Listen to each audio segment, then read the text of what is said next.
Denver 911, where's your emergency? We had a car just wrecked. Two people in the car, I think. Oh, can you tell, is anybody injured?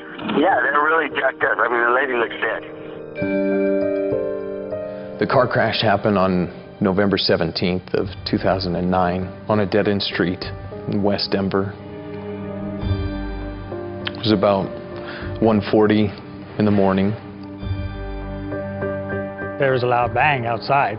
So I actually jumped up, I came out, and when I came out, I looked over towards the street and I saw a vehicle. I came down, started dialing 911. No, he's freaking out. She's laying in his arms, okay? Okay. She's dead, I think. Okay. In the driver's seat was a female, and in the passenger seat was a male, holding the female in his arms and was shaking her, kept saying, "Brittany, Brittany." She was later identified as Brittany Brashears. Brittany was an incredible person, an even better friend. After she graduated high school, she didn't really know, what she wanted to do. She just told her dad one day, "Hey, I'm going in the Air Force," and that's how we originally met. She loved everything outdoors. She was really into fitness. Her passion for life was it was huge. She didn't talk about it, she did it. She was amazing. She would just catch every pass, and it's like she had done it before, like it wasn't her first day. I guess it was a pretty legit girls football team that she was playing for.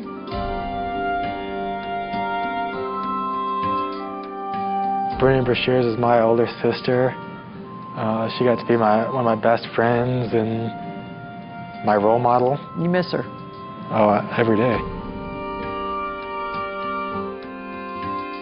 The night of the crash, Brittany had been drinking. Her toxicology levels came back above the legal limit. Could you, in your mind, come up with any conceivable reason why they would have come here? No. The closest thing I could come up to is they just got tragically lost. Her car ended up right back at about this angle here. At first glance, it looked like an accident, like she'd been drinking and she'd been driving and she crashed. She didn't have her seatbelt on, and sitting next to her was someone by the name of Robert Walters. He did have his seatbelt on. She's staring straight up at me. There's just blood everywhere. And I'm staring at her, and I'm yelling at her to breathe. I'm yelling at her to breathe. Brittany, breathe. When I learned that Robbie Walters was in the car with her, I knew that something was wrong. Something wasn't right. In 90 seconds.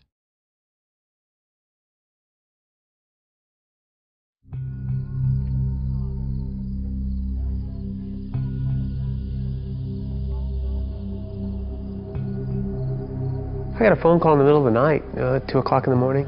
The call to Barry Brashears' Illinois home was the call parents dread the most. It was about his daughter, Brittany. Traffic officer had said that Brittany had been in a wreck and told me that I should go to the hospital. That hospital was half a continent away in Denver, so he got the terrible news long distance. I talked to the doctor and he told me that she was no longer with us. I was like, yeah, it was, yeah. Brittany's brother John was there with his dad. Honestly, we both just kind of sat there. Like, I know I couldn't cry. Like, that night I couldn't. I was just in so much shock. Like, there's no way it's actually happening. They learned someone else also was in the car. Brittany's one-time boyfriend, Robbie Walters, who miraculously survived the wreck unhurt. Barry had met him once and was not impressed. Guys come and go. I'll be honest, I don't even remember one word Robbie said. And did she ever say anything about, Dad, I really like this guy. I really no, think this but she wouldn't have said that to me. Brittany didn't tell him much about her personal life, he says. She always had confided in her mom. A vibrant woman who shared her passion for the outdoors, her mother died of cancer when Brittany was 17. What was the impact of her death? It affected Brittany the most. They were best friends. Like, they did everything together, talked about everything. She took it hard and began running with a crowd that, in her father's eyes, partied a bit too much. So he was thrilled when at age 20, Brittany suddenly signed up for the Air Force. She really needed the discipline, being a part of something. So you felt this would give her some direction. Exactly. And she seemed really committed to it? Oh, absolutely. She was one of our top performers, and that's how I looked at her. Retired Master Sergeant Art Figueroa was her boss at the Air Force Dental Lab in Colorado Springs, where Brittany was a technician. She loved what she did. I mean, she helped people out. She was easy to like, and everybody liked her. In February 2009, Brittany was deployed to Iraq. Assigned to non-combat security, she ended up spending a lot of time with a cute airman from Southern California, Robbie Walters. She had so much energy. She was such a free spirit. And amazing girl. But you pretty much immediately clicked. Yeah, right away, right away. She was all smiles every time I talked to her. Brittany's best friend, Tiffany Peoples, watched the relationship grow. My impression of him was, he's a funny guy. He always has to be, the clown. But Brittany was not amused when she learned that Robbie was married. No problem, he told her. It was a marriage in name only. Going to Iraq, they give you family separation pay. They give you all this incentive to get married, like this extra pay. So that's the only reason you got married? That's the main reason I got married. And Brittany believed that? There was no reason for her to believe anything else. That July, fun-loving Robbie's disciplinary problems got him kicked out of the service with a less than honorable discharge. After a 4-month stint in Iraq, Brittany returned to the Air Force Dental Lab in Colorado, and Robbie was right behind her. It was all good for probably a month, and then Brittany went from being this vibrant girl and being this superstar airman to just showing up to work late, wanting, calling in sick, just kind of pushing everybody out of her life. Everyone, that is, except Robbie. I started to really dislike Robbie.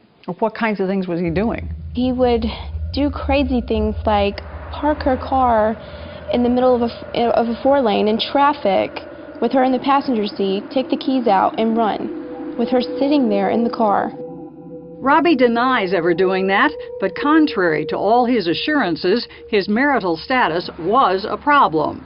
Adultery is a serious offense in the military, and Brittany's boss found out about the marriage. When you looked into it, what did you discover? We had a nice conversation. I was like, I understand if you guys have feelings for each other, fine. I said, but let this situation with his wife play out.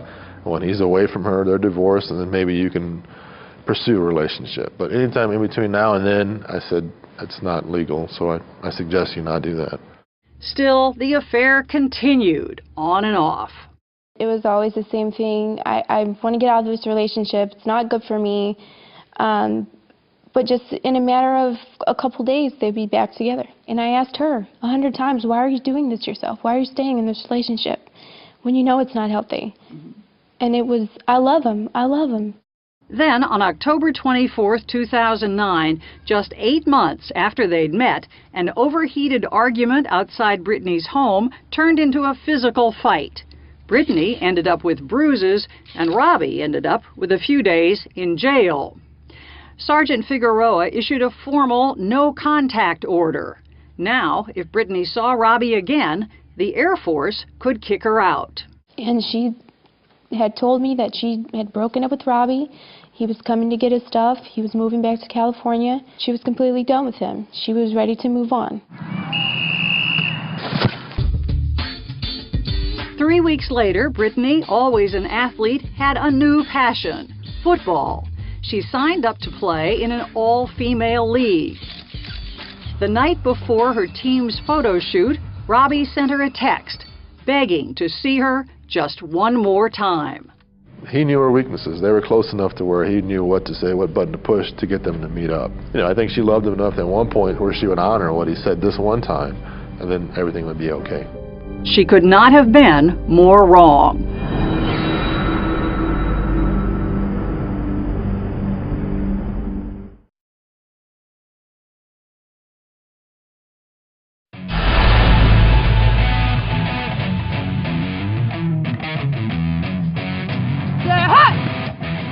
It was a sport that we didn't get paid to do it. We just did it because we loved it. It was something for us to do as women. Brittany Austin Goyne says the Foxy Football League was serious stuff.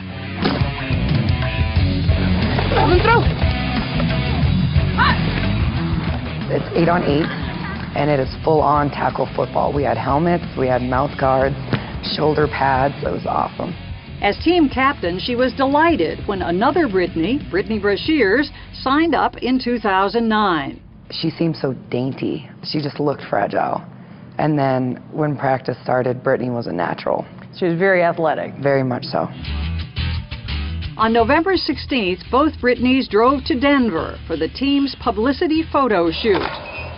We all at one point eventually had no top, and we would have the body part of someone else covering, so you couldn't really see anything, but it's supposed to be like a sexy kind of football league. And everybody was having a good time. We had an amazing time, we really did.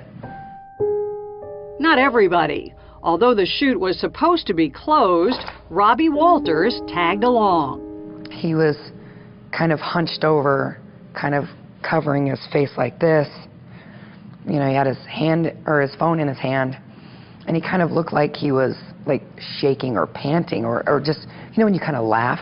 And then all of a sudden, I saw just tears coming down his face, dripping to the ground. And he was sobbing. Like, yeah. Sobbing and texting. Robbie was sending text messages to Brittany's boss that night. I was sad the relationship was coming to an end. He was turning her in for seeing him against orders. This is my way of getting back at her. She put me in jail. I figured if I got her in trouble, that would be the end of it, and I could just leave and go to California. Whatever anger Robbie was feeling about the photo shoot, about the breakup, the couple was seen leaving together around 12:30 a.m. Was Brittany drunk? Oh, yeah. Were you? Definitely drunk. Yeah, I was definitely drunk. I put my head down and I was listening to the music, and I wasn't paying attention to the driving at all. About an hour later, Brittany's car slammed into a parked vehicle on a dead-end street. That's when Steve Sanchez heard the crash, ran outside, and called 911. Hello, it's the paramedic. Yes, I got two people in this car right here, and one don't look very good at all. Are you with the person that's hurt now? I'm standing right outside of the car. He was shaking her. When I came out, I told him, "You're going to hurt her. Quit shaking her. She might be hurt." And then he looked over at me like surprised and started crying her name out. Do you remember the actual crash? No.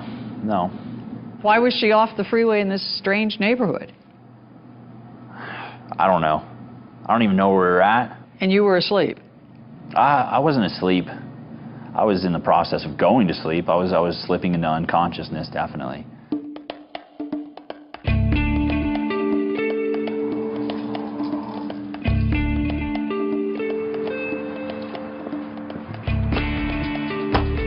Detective Troy Bisgard says at first, Robbie's story seemed to make sense. He said that he just woke up and Brittany was in his lap and unconscious. And you can see the windshield there. So that's her head hit right there. Yeah. But homicide was called in because the cops at the scene thought something just didn't look right. They're the ones telling me, look, it was a car accident, but it wasn't so significant that she should be dead from it.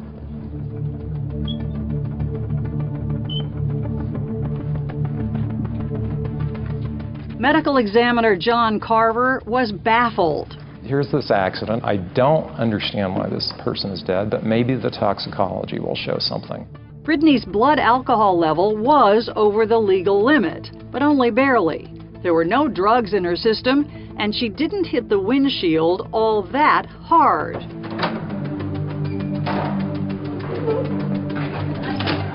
Brittany didn't have any significant injuries of long bones or internal organs or the base of the neck or the spinal cord or the skull or the brain.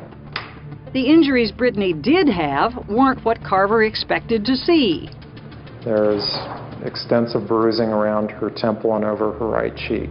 More alarming, he saw telltale signs that she might have been strangled. The main thing were these pinpoint hemorrhages on the skin of the face and surrounding the eyes. But strangulation was hard to confirm. Brittany's anatomy was different. She was missing a piece of cartilage in the throat that usually is crushed when someone is strangled. There was nothing to injure or to break. So Dr. Carver was in a bind. Without more proof, he couldn't rule Brittany's death a homicide, but it sure didn't seem like an accident. The cause of death to me was undetermined, and the manner of death to me was undetermined. Undetermined? Undetermined. I don't know. Undetermined meant no ruling of homicide, so officially no crime, and no grounds for arrest. But the more Bisgard learned about Robbie, the more convinced he became that this was murder. First off, there was a statement Brittany gave police after the October fight that landed Robbie in jail. The officer's report specifically stated that the victim told them that he had threatened to crash the car and hurt or injure them both. And Bisgard had discovered something else, a hidden recording on Brittany's phone left after that fight. I hate you, God. I'm tired of defending you. You me over. I hate you. She had actually disguised the recording as the name of a ringtone, and that's where it was. So it was just pure luck that we found it. I hope you die. I hate you. Why would you leave a message like that? Why would I leave a message like that? That message was left after Brittany called the cops on me and I went to jail. And I was angry. Bisgard also wondered why Robbie couldn't remember anything about the crash, but was crystal clear about one specific detail from that night. He told me at some point during that photo shoot that she took her top off. What did that have to do with anything? I don't know, and that struck me as odd. Why would you say that? I didn't get that.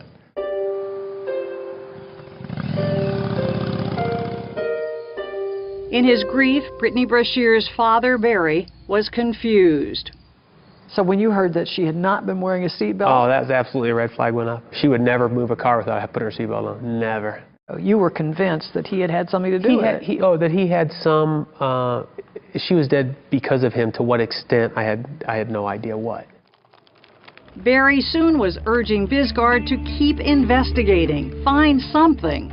But undetermined on that autopsy report meant Bisgard's hands were tied. It didn't matter what I thought. It didn't matter what anybody else thought. We had nothing. Without a cause of death for Brittany, I had nothing. I just did not see a chance of proving this case. Police think Brittany was murdered, but there's no proof. What do you believe? Chat now with correspondent Susan Spencer on Facebook.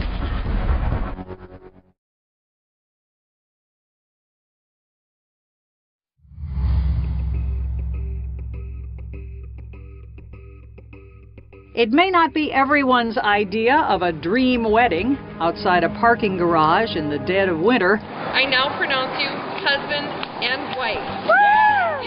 But that's where Robbie and Elena Walters tied the knot on a frigid day in January 2009.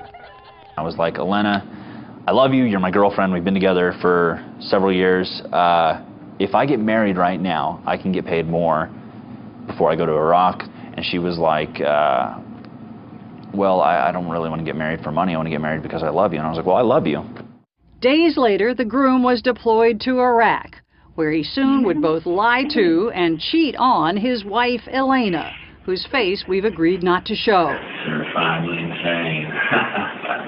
She apparently took her wedding vows much more seriously than her new husband. After Brittany died, and knowing all about their affair, Elena took Robbie back. The couple reunited in California. In Denver, meanwhile, Detective Troy Bisgard was frustrated, convinced that Robbie was getting away with the murder of Brittany Brashears. All I could think about was was Barry. I'm talking to the guy whose baby girl was murdered, and I am never going to be able to prove this. Never.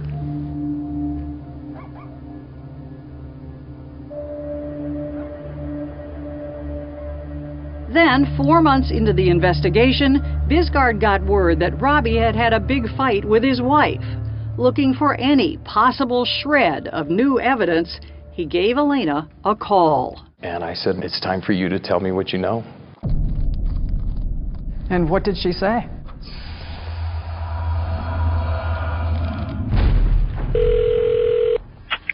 Hello? Hi, is Elena in? This is her. Hi, Elena. This is Detective Troy Bisgard. I'm a detective with the Denver Police Department. Hi. She started telling me everything. And then he's like, I did it. I'm like, did what? He had confessed to strangling Brittany and covering it up with a car accident. He's like, I killed her. I was like, Robbie, you're talking crazy. You've been through a lot. He's like, no. He's like, I did it. I didn't have to pry this stuff out of her. And once she started talking, she didn't stop talking for a couple hours. I think he said that they were on the freeway. Okay. Or the highway, something like that. And then that's the first time that he reaches over and he punches her in the face. She started telling me how many times he had told her this. He just kept telling her over and over again. First, I guess he tried to stop her from breathing, so he kind of pushed down his forearm.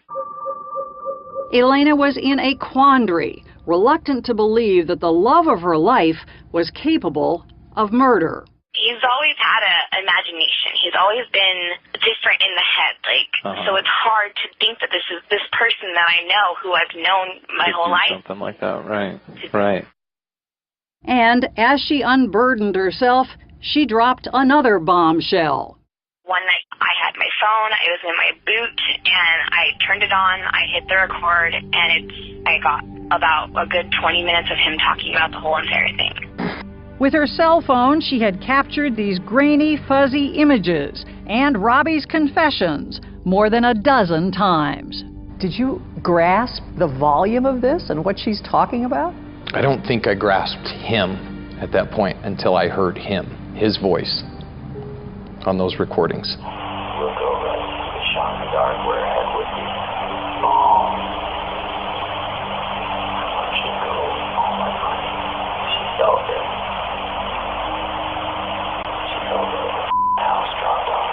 What was her reason for not having come forward on her own?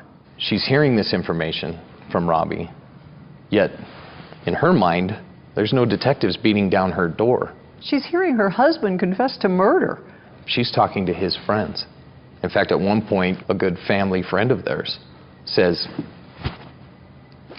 they're not stupid. If he killed her like this, they can tell. He would be in jail. So I see that wall that she was up against. John Carver, the medical examiner, says Robbie's confessions explained everything that had puzzled him at the autopsy.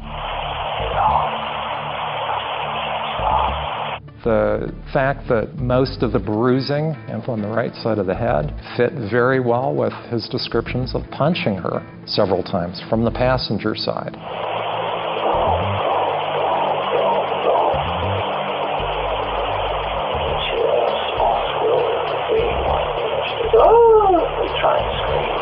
The description of the forearm across the neck was entirely consistent with the lack of fingernail marks. These larger hemorrhages on the whites of her eyes, all of a sudden there's the best possible explanation I can think of for their presence. Elena's information was all Carver needed to change the manner of Brittany Brashear's death from undetermined to homicide. And 3 days after talking with Elena, Bisgard flew to California and arrested Robbie Walters. Do you know what you're under arrest for? No. First-degree murder. In custody, Robbie again told his tale of dozing off before the car crash. The very last thing I said to Brittany was, I love you, Red. And the very last thing she said to me was, I love you too, Robbie. I believe that he was trying to act very sincere. I said, it's just not going to work with me. I'm a homicide detective, and I look at Well, you know, I've seen all that stuff before. The stuff on her neck, the stuff on her face. All the right side. Right. Because you're sitting on her right side. He doesn't know that you have Right. seen heard the recordings. Right. And once that stuff came up, he didn't want to talk anymore. She recorded you when you were telling her what you did to Brittany. I don't know what else to tell you anymore. Walters still refuses to talk about what he actually said in those recordings, except to say it was all a big misunderstanding.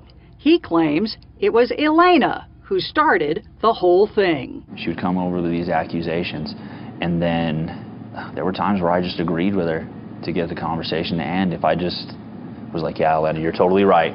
You're totally right, Elena. I broke her neck. Totally my fault. Little did I know she was recording the conversation. So evil.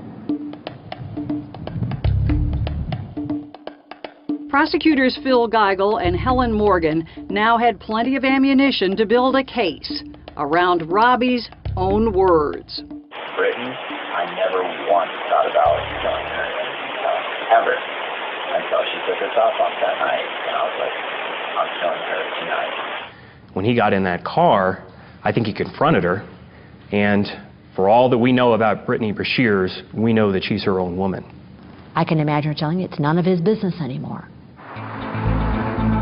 The first blow, they say, came while Brittany was driving on the highway. But once he hit her, as he described it himself, he has to kill her, because he can't take her to the hospital.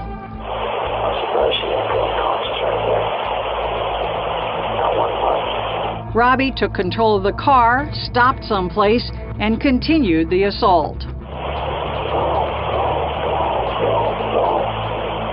Then he tried to cover up his crime by staging the accident.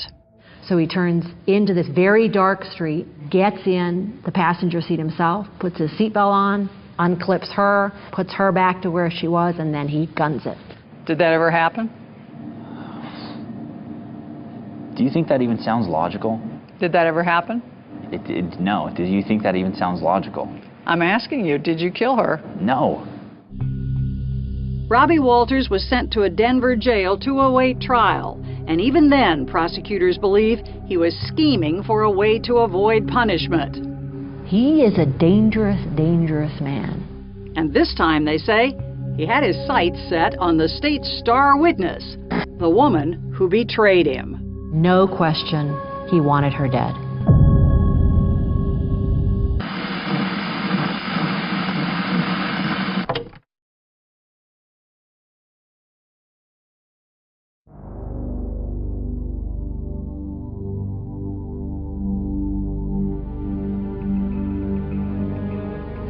I took a shot in the dark. I took a swing where I thought her head would be, like a ton of bricks, like a house fell on her. Bam. August 2011. Prosecutor Phil Geigel's opening statement at Robbie Walters' trial stuns the courtroom as he simply reads Robbie's own words. And she screamed, "Robbie, Robbie," and I hit her again and again and again. She slammed on the brakes. As long as I do this job, I'll never forget this case and those words. The defense insists all that was just bravado, just Robbie being Robbie, an immature smart aleck who made up a story to scare away his annoying wife. Did you kill Brittany Brashears? No, ma'am. And I hope to make that apparent.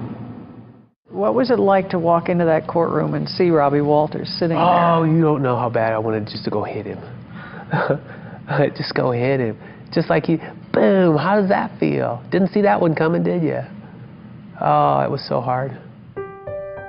Prosecutors point to the fact that Brittany's car crashed around 1:40 a.m. Odd, because witnesses said she and Robbie left the photo shoot an hour before that. We know that it takes them an hour to get about 5 miles. Shortly after they left, 2 911 callers reported a car stopped in the middle of the highway. The car next to me all of a sudden just locked up their brakes completely and came to a stop. And that's how we know when that first punch happened.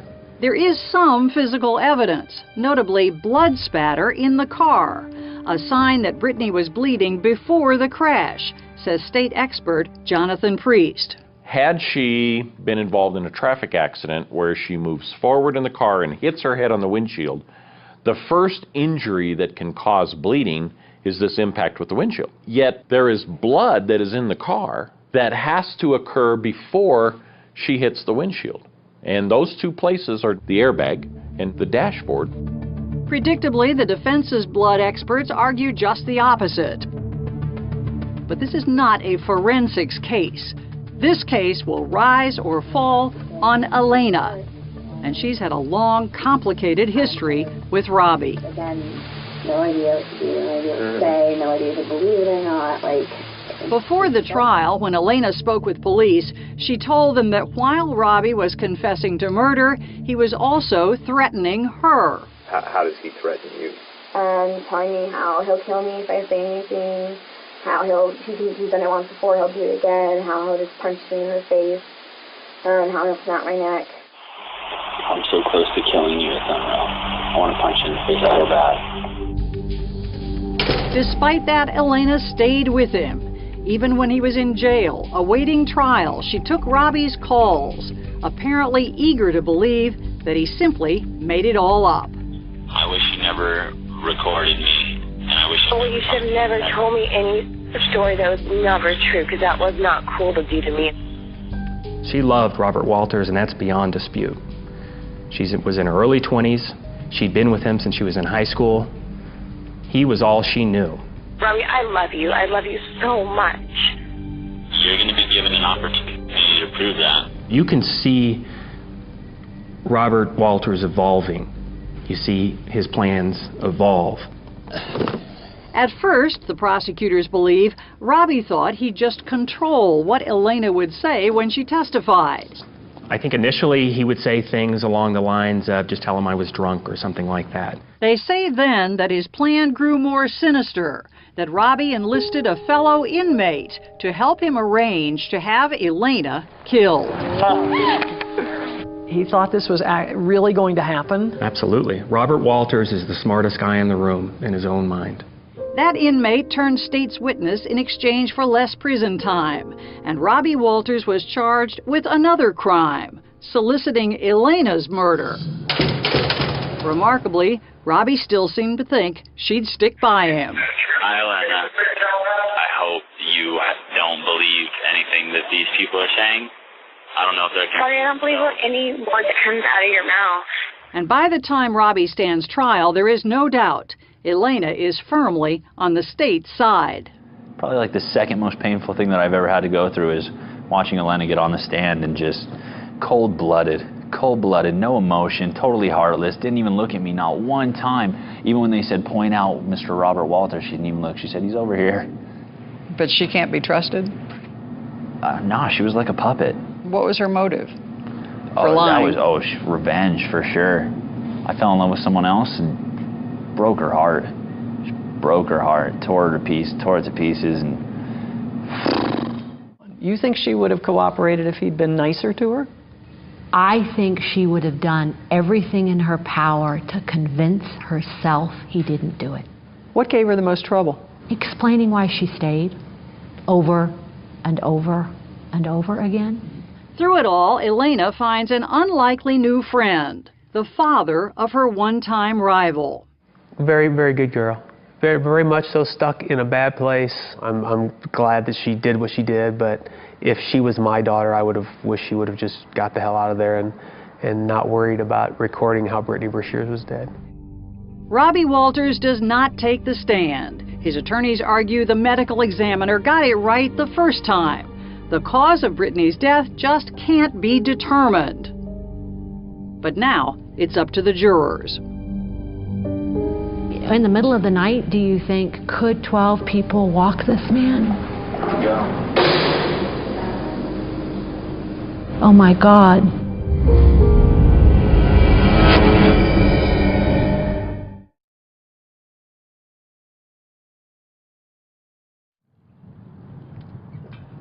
So the jury goes out.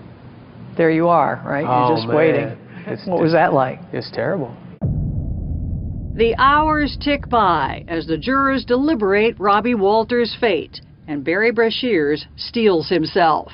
One of us is going to do a life sentence because he's not getting away with this. Are you serious? I'm absolutely serious. He couldn't. How could you do that as a father? You couldn't allow that. You couldn't. You couldn't.